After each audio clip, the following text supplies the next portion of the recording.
శ్రీలీల గారితో మీకు ఏమన్నా ఒక పాట ఏదో మీకు ఉంది అని మేము విన్నామండి. నాకా ఊరుకోండి.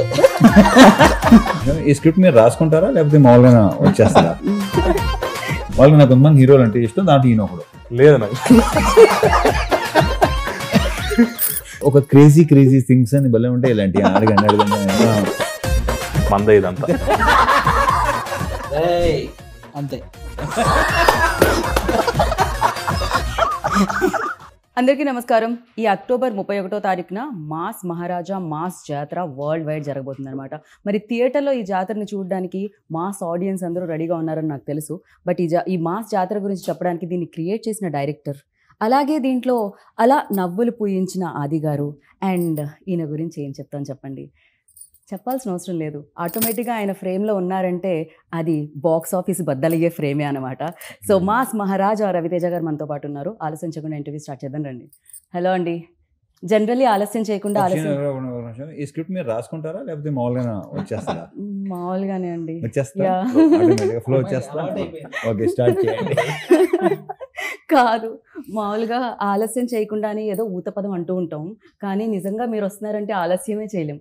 11ంటికి స్టార్ట్ అవుతుంది ఇంటర్వ్యూ అంటే 12ంటికి వచ్చే మేము, మీరు వస్తున్నారంటే 11ంటికి ఇంటర్వ్యూ స్టార్ట్ అవుతుందంటే 10ంటికే రావాల్సి వస్తుంది. అది తిట్టుకుంటున్నారు అనమాట. మరి నేనేం చేయను, నాకు ఆ టైం అనేది ఉంది కదా చాలా. నేను అదొక మరి ఏం ప్రాబ్లం, నేనేం చేయలేను, I can't help it. But that's perfect. అసలు అంటే ఇది టైంకి స్టార్ట్ అయిపోతుంది, దాని తర్వాత పనులన్నీ టైంకి చేసుకోవచ్చు అనిపిస్తుంది అనమాట మీ ఇంటర్వ్యూ ఉన్నప్పుడు. Firstly like again sir, wait చేస్తూ ఉంటాం, మీరు వస్తూ ఉంటారు, బాక్స్ ఆఫీస్ని కొల్లకొట్టి వెళ్తూ ఉంటారు డెఫినెట్గా. అండ్ ఈ సినిమా కొంచెం వెయిటింగ్ ఎక్కువైందిలేండి.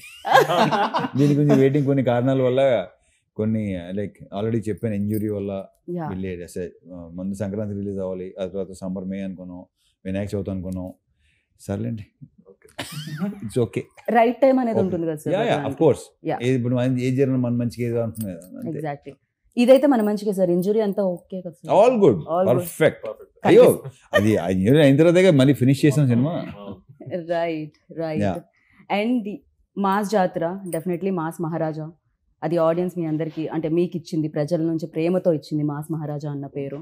అండ్ టైటిల్ కూడా అదే వస్తుంది అనమాట ఇప్పుడు, మాస్ జాతర అనేది. How excited sir? Definitely waiting అనేది ఉండింది, బట్ దానికి ఫుల్ స్టాప్ చెప్తూ అక్టోబర్ 31st రిలీజ్ అవుతుంది. అండ్ ఫర్ యూ ఎలా ఉంది? మాకైతే నాకు తెలిసి ఇంత గ్యాప్ ఇప్పుడు రాలా ఇంతకుముందు.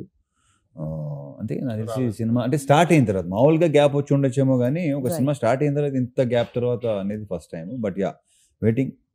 Let's I wish like Bhanu కోసం సినిమా చాలా బాగుండాలని కోరుకుంటున్నాను. రైట్, మామూలుగా ఆయన మధ్యలో కూర్చోబెట్టగానే అనుకుంటుంటాను. భానుగారు, ఈ మధ్య కాలంలో చూస్తే సినిమాలు ఎస్పెషల్లీ ఫ్యాన్స్ కోసం సినిమాలు వస్తున్నాయి. అంటే ఈవెన్ అజిత్ గారి సినిమా చూసాం, ఫ్యాన్స్ కి ఒక పండగలా అనిపించింది ఆ సినిమా చూసాం. అజిత్ గారి రీసెంట్ ఫిల్మ్, అంటే పాత ఓల్డ్, అంటే ఓల్డ్ సినిమాస్ అన్ని కలిపి లైక్ ఆయన ఫ్రేమ్స్ అన్ని వేసి ఆయన వింటేజ్ లుక్ తో ఇవ్వడం జరిగింది. సో అలా ఫ్యాన్స్ కోసం రీసెంట్ డేస్ లో, బికాజ్ డెఫినెట్ గా ఇన్ని రోజులుగా అభిమానిస్తున్నారు కాబట్టి అభిమాన హీరోని ఓల్డ్ లుక్స్ లో కూడా చూడడం. మాస్ జాతర అని పెట్టారు, దీంట్లో కూడా మేము వింటేజ్ చూడగలుగుతామా రవితేజ గారిని అని గట్టిగా చెప్పొచ్చు. అంటే ఈ మాస్ జాతర అని టైటిల్ పెట్టింది సారే. మనదే అంతా మందిది అంతా అన్నది నేను పెట్టాను. ఇక్కడ ఏంటంటే మాస్ నేను sir fan, sir fan, sir Venky, Dubai scene. సరే సరే, నెక్స్ట్ అప్పుడు సేమ్ క్వశ్చన్ ఏంటి, అప్పుడు చూద్దాం. నేను సార్ ఇదే చెప్పాను, ఇంతకు ముందు కూడా చెప్పడం జరిగింది వేరే దగ్గర. సార్ ఫ్యాన్, నాకు వెంకీ గానీ దుబాయ్ సీన్ అన్ని డైలాగ్ నాకు పని గుర్తు. అటు ఇటు నీది కాదు నాది కాదు, వాళ్ళకి నాకు కొంతమంది హీరోలు అంటే ఇష్టం, దాంట్లో ఈయన ఒకడు. లేదు నాకు. సో హీరో నచ్చినా ఫైనల్ గా రవితేజ గారు అందరికి నచ్చుతారు. So sir movie dialogues, Venky అయితే నాకు చాలా ఇష్టం, ఎన్నిసార్లు చూసాను తెలియదు. సో ఆ డైలాగ్ అన్ని నాకు గుర్తు. సో ఈడియట్ గానే అవన్నీ. సో నా ఫస్ట్ మూవీ సార్తో చేయడం నేను అసలు ఎక్స్పెక్ట్ చేయలేదు. ఇది అందులోనే ఆయన ట్యాగ్ లైన్ మాస్ మహారాజ్ అనేదానికి ఈ సినిమా టైటిల్ మాస్ జాతర అని పడ్డం. ఫస్ట్ యాక్చువల్గా మాస్ జాతర అనగానే చిన్న టెన్షన్ వచ్చింది, ఎందుకంటే మాస్ జాతర ఒక సాలిడ్ టైటిల్ అని అర్థమైంది. సో సో ఆఫ్టర్ నీ రెస్పాన్సిబిలిటీ ఇంకా పెరిగింది. ఇంకా బాగా సో బాగా వచ్చింది. That's Finally what చూసిన రీరైట్ తర్వాత చేసుకొని okay. సీన్లన్నీ కొంచెం Yeah. ఇంకా నెక్స్ట్ జరిగింది డెఫినెట్ జరిగింది. అండ్ సార్ ఏంటంటే సార్ స్క్రిప్ట్ జడ్జ్మెంట్ చాలా బాగుంటది. సార్ ఒక క్వశ్చన్ అడిగారంటే ఆ క్వశ్చన్ ఖచ్చితంగా వ్యాలిడ్ ఉంటది. నాకు కూడా ఏంటంటే యాజ్ అ రైటర్ గా ఎవరైనా క్వశ్చన్ చేస్తే చాలా ఇష్టం. అడిగితే ఇంకో డైమెన్షన్ లో సీన్ చూడడం కానీ అది నాకు చాలా ఇష్టం. సో సార్ చెప్పిన ప్రతిది ఒక చిన్న క్వశ్చన్ అడిగారు, దాని నుంచి కరెక్షన్ చేసి ఇమీడియట్ గా వేరే ఒక చిన్న వేరే సీన్ చెప్పి అలాగా చాలా ప్రాసెస్ ఎంజాయ్ చేసాం మేము రైటింగ్ గానీ అండ్ మేకింగ్ విషయంలో కానీ. అది సూపర్ టాలెంట్ ఇతనిలో. చాలా Definitely. enjoy చేసాం. చెప్పిన విత్ ఇన్ నో టైం మళ్ళీ మార్చి వచ్చేవాడు. లైక్ ఆ సీన్ ని నెక్స్ట్ లెవెల్ తీసుకెళ్ళేవాడు. అది ఉంది డెఫినెట్లీ. రైట్. జనరల్లీ అంటే స్క్రిప్ట్ నుంచి ఏదైనా రాసుకున్నప్పుడు ప్రేమ ఉంటుంది, రైటర్స్ కి ఇంకా ఎక్కువ ప్రేమ ఉంటుంది. ఎక్కువ రాసేసుకుంటారు వాళ్ళు. ఇక్కడ ఇలా అలా కాదు బాబు, దీనికి తెలుసు ఎంతవరకు అంటే కరెక్ట్, ఎంతవరకు అది ప్రాబ్లం కాదు అసలు. అబ్సల్యూట్లీ ప్రాబ్లం కాదు. రైట్. వాళ్ళు సూపర్ సక్సెస్ఫుల్ రైటర్స్ కూడా. Yeah.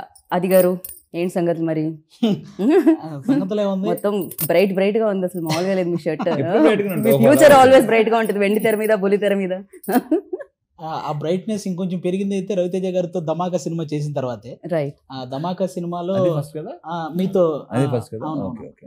ధమాకా సినిమాలో సార్ ఎంకరేజ్మెంట్ తోనే ఆ ఏదైతే రావు రమేష్ గారికి నాకు మధ్య ఉన్న ఆ సీన్స్ Sequence. చాలా బాగా వర్కౌట్ అయినాయి.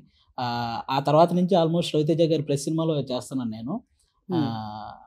అంటే బతికున్నంత కాలం ఎనర్జీగా ఉంటూ ఎంటర్టైన్ చేయాలనుకుంటున్న ప్రతి ఒక్కరికి రవితేజ గారి ఇన్స్పిరేషన్. ఇంకా అది వేరే level. సార్ మధ్య మధ్యలో ఇలాంటి ఏమైనా ఉపశమనం కోసం చెప్తుండేనా సార్? నాకు ఉపశమనం అసలు కోసం. ఏ ఉపశమనం ఏంటో నాకు చాలా ఇబ్బందిగా ఉంటుంది. ఓకే. అలా అని కాదు, రైమింగ్ ఆయన టైమింగ్ ఆయన రైమింగ్. టైమింగ్ అసలు పెట్టిన పేరు అది అసలు. రైట్. కానీ బేసిక్గా నువ్వు ఏ సెట్కైనా వెళ్ళు, హీరో అవ్వని లేకపోతే ఎవరైనా కమెడియన్ అవని, పొద్దున్నే ఎదురేమనుకో అదే ఎలా ఉన్నావు, ఇది ఓకే.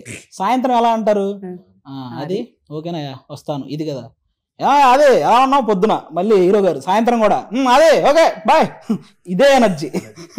ఆ షూట్ అయిపోయిన తర్వాత కూడా. రైట్.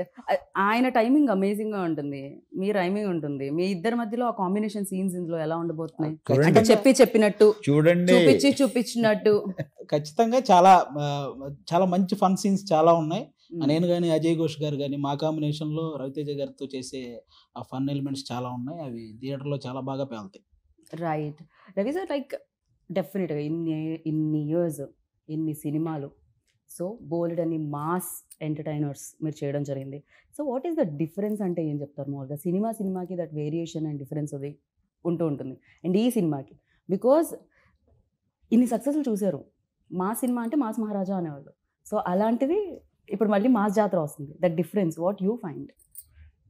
బాను అదన్ రైటింగ్స్. ఓకే. యా. ఓకే. మీరు సామాజిక వర్గం మన సినిమా అంత పెద్ద ఇని hit అలాంటి అయిందంటే because of సినిమాకి dialogues. అలాంటి ఇలాంటి దాంతో వస్తాడని Correct. డెఫినెట్ గా. యా. అండ్ సెకండ్ హాఫ్ లో అయితే కొన్ని మంచి, నేను చెప్తే మరి ఎక్కువ బాగోదు, నా బేసిక్గా చెప్తూ నాకు ఇష్టం ఉండదు, ఆ విషయం మీకు కూడా తెలుసు. యా. నేనైతే కానీ మీరు అలా చెప్తూ ఉంటే ఒక 4-5 లైన్లు నేను వింటూ ఉండాలని నా ఆశ సార్. అది తెలుసు కదా మీకు, నా గురించి తెలుసు కదా. నేను ఎక్కువ మామూలుగా మీరు మామూలు కబుర్లు చెప్పకుండా ఎన్నైనా చెప్తాం. సినిమా గురించి వచ్చేసరికి మాత్రం నేను అసలు నాకు అది ఇష్టం ఉండదు. అదేంటో నా గురించి కానీ నా సినిమా గురించి కానీ నేను ఇలా వచ్చేస్తున్నాయి, ఎలా వచ్చేస్తున్నాయి, బాగా వచ్చేస్తున్నాయి అని కాదు. యా డెఫినెట్గా దాంట్లో ఇప్పుడు బాగుంటేనే కదా చేస్తాం. Correct. So first time director మనకి, అండ్ ఇది ఒకటి మాత్రం ఖచ్చితంగా చెప్పగలను, మనకి ఇంకొక కమర్షియల్ డైరెక్టర్ వస్తున్నాడు. వావ్. అది మాత్రం ఖచ్చితంగా చెప్పగలను. అండ్ ఇంకొక విషయం సార్, ఇందాక రాగానే ఎంట్రీలో నేను మీ సిస్టర్ని కలిసాను సార్. ఆవిడ యంగరా ఎల్డరా? ఇప్పుడు ఈ మాట విందంటే గౌరవేస్తుంది. ఆవిడ లేరు కదా లోపల. మా అమ్మాయి. బట్ యా సేమ్ లైక్ అలాగే మేము బేసిక్ గానే డాటర్ అండ్ ఫాదర్ లో ఉండం అసలు, like best buddies. Right. And ఇప్పుడు అన్నారు మాస్ జాతర టైటిల్ ఒక బాధ్యత అయితే మాస్ మహారాజుని హ్యాండిల్ చేయడం డెఫినెట్గా రైటింగ్ నుంచి డైరెక్షన్, అంటే పేపర్ మీద పెట్టడం దగ్గర నుంచి విజువల్ ఎంతమంది చూస్తూ ఉంటారు, అక్కడ తీసుకొని రావడం. హౌ టఫ్ ఇట్ ఈజ్ అండి for you, like especially handling ఇంత ఇమేజ్ ఉన్న యాక్టర్? స్టార్టింగ్ అయితే ఆఫ్టర్ సార్తో పని చేయకముందు, అంటే ఆ రోజు ఫస్ట్ డే షూట్, ఆ టైం కదా నైట్ నాకు నిద్ర పట్టలేదు, టెన్షన్ బాగా అనిపించింది. సో సార్ వచ్చిన తర్వాత కూల్ చేస్తారు. సో సార్ గురించే కదా అని అడిగారు మీరు, అందుకే నిద్రపోలేదు కదా లేకపోతే? అంటే నాకు యాక్చువల్లీ సార్ ఎంత ఫ్రెండ్లీగా ఉన్నదన్నా ఒక టెన్షన్ ఉంటుంది ఫస్ట్ టైం. అదే లేదు, ఆ టెన్షన్ ఏంటంటే నేను టెన్షన్ కాదు, నెక్స్ట్ నువ్వు డైరెక్షన్ చేయబోతున్నావు కదా ఆ టెన్షన్. నీకు నేను కాదు టెన్షన్ అన్న, ఓకే ఉన్నది మాట్లాడుకుందాం. నీకేంటంటే రేపటి సీను నెక్స్ట్ మన ఫస్ట్ సీన్ నాకు గుర్తులేదు, ఏంటి నీకు గుర్తుందో నాకు గుర్తులేదు, పెళ్లి చూపులు సీన్. నేనంటే ఫస్ట్ టైం ఒక పక్కనేమో రాజేంద్ర ప్రసాద్ గారు, ఒక పక్కన ఈయన, ఒక పక్కన గోల పెళ్లి సీన్, పెళ్లి చూపులు సీన్ అనమాట ఫస్ట్ సీన్. సో నీకేంటంటే సీన్ పట్ల టెన్షన్ తప్ప నాన్న. సార్ వచ్చిన తర్వాత మొత్తం కూల్, చాలా ఫాస్ట్ గా అయిపోయింది అప్పుడు సీన్, టైమింగ్ పర్ఫెక్ట్ గా కుదిరింది. సో యాక్చువల్గా దానికే చూసా టైమింగ్. యాక్చువల్ వాల్టర్ వీరయ్యకి నేను డైలాగ్స్ వన్ ఆఫ్ ద రైటర్ని, ఆ టైంలో సార్ని చూసా ఎలా ఏంటి అని. మన డైలాగులు రాస్తున్నప్పుడు సార్ అలా చెప్తున్నారు అన్నది బాడీ లాంగ్వేజ్ ఉంటది. దానికంటే ముందు వెండి తెర మీద పోలీసాలు చూసుకుంటారు. అదొకటి, ఇంకా ఆయన ప్రతి సినిమాలో ఏ మాడ్యులేషన్ చెప్తారు, ఏ టైంలో చెప్తారు డైలాగ్స్ అన్నది నాకు బాగా తెలుసు. సార్ మీరు ఆ సినిమాలో వెంకీలో చేశారు కదా అలా నవ్వాలి ఆయన. సో అలాగా నాకు చెప్పాను సార్ ఫ్యాన్ చేస్తే ఎలా ఉంటుందో అలా ఉంది సార్. పేపర్లు చింపి విజిల్స్ వేసి షో లైన్ లో నుంచొని దగ్గర నుంచి యాక్షన్ కట్ చెప్పి రవితేజ గారికి షార్ట్ ఉంది కొంచెం పిలవండి అనే వరకు వచ్చారు మీరు. ఇది అసలు ఇదొక పెద్ద కళ అన్నమాట, అది కాస్త ఫుల్ఫిల్ అయింది. అండ్ ఫస్ట్ సినిమా అనగానే సరే మనం అడుగుతాం ఎక్కడ భయపడ్డారు ఏంటి అని, at the same time memories చాలా ఉంటాయి కదా. ఒక బెస్ట్ మూమెంట్ ఇప్పటికీ అర్థం కాదు నాకు ఎందుకు బెస్ట్ మెమరీస్ బెస్ట్ మూమెంట్స్ ఏంటండి, ఏం జరిగిందండి అక్కడ? మామూలుగా ఒక క్రేజీ థింగ్స్ అని భలే ఉంటాయి ఇలాంటి. అడగండి క్రేజీ థింగ్స్ మూమెంట్స్ బెస్ట్. ఆయన బర్త్డే కి మళ్ళీ మేము ఆ బెస్ట్ మెమరీ ఇద్దామని ఆ వీడియో కట్ చేసి వాట్సాప్ గ్రూప్ లో ఆ మెమరీ. బర్త్డేగా బేసిక్ గా మన ఇంటర్వ్యూని బయట ఎవ్వరు రోస్ట్ చేయక్కర్లా, రవితేజ గారు కంటిన్యూ రోస్ట్ చేస్తారు. రవితేజ గారు వస్తే అసలు అందుకే ఇందాక అడిగారు మీరు ఇవన్నీ ప్రిపేర్ అవుతాయి, నేను ప్రిపేర్ అయింది జరుగుతుందా ఇక్కడ? అసలు బయటోడికి ఛాన్స్ ఎవరు, ఆయన సెట్ లోనే maximum. But I love that energy like crazy. Yeah మీరు పాపం మీ మెమరీని అక్కడతో ఆపేశారండి ఆయన. మీ మెమరీలో